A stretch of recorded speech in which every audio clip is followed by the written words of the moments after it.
And that's amazing. So since you are the money guy, let's talk about, and you said that you know a lot about Wall Street investing. In this time, for those who are still fortunate enough to be working, to still be earning money or have some money left, even if they're not earning as much as they were prior to the pandemic, what is the best way to save and manage the money that you have right now? Well, this is one of those words, that B word, a lot of people don't like hearing said.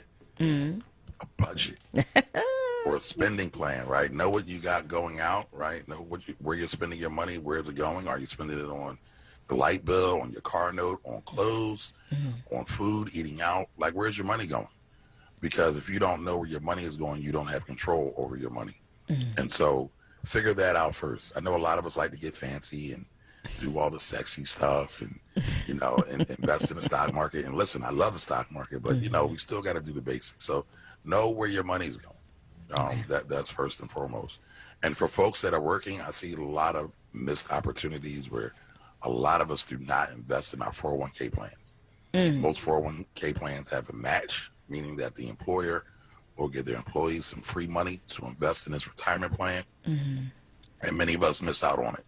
So we're missing out on free money. Literally, we are missing out on free money. That's a guaranteed return. And many of us don't think about it. So I just want to stop you there for a second, just to dig into that, because I'm definitely one of those people. When I started working at my current employment, I looked at it and I was like, okay, all right. Yeah. And I thought, in my mind, I had filled out specific paperwork and everything was good. And then a couple years later, and I said, let me see what's going on in here. And it was like, nothing's going on, actually. And it's like, whoa, I thought I did that. So if you're just starting a job, or if you've been at a job for a while, what are the things you need to, like, what do you need to do to make sure you're on track? And if you started late, how can you catch up so that you don't end up with like $5 when you're ready to retire? So I tell everybody they should they should read their employee manual. There's oftentimes there are a lot of gems and free gifts in there. I mean, there's some companies that offer ownership assistance or home ownership assistance. They will give you money. I know there's many companies here in the Philadelphia area that actually do that, and we miss out on it because we don't read the employee handbook. As it relates to you and your 401k plan, that actually happens to a lot of people, and what's being changed lately is many employers will now do what's called an auto enrollment.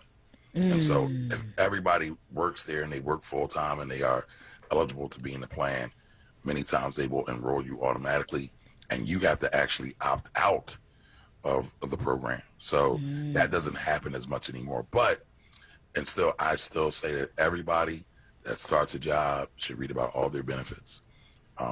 Read their benefits program. Oftentimes there's life insurance packages you can take advantage of that are pennies on the dollar, much cheaper than you would get out here just buying regular insurance from an agent.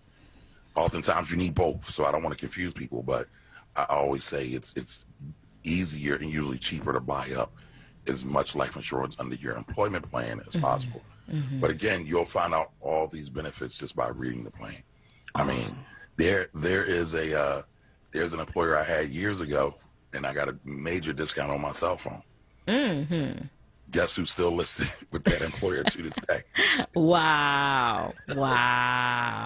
That's right? awesome. I mean, so, That's sometimes awesome. those benefits don't disappear when you leave that employer. So we leave a lot of money on the table. It's time to go get ours.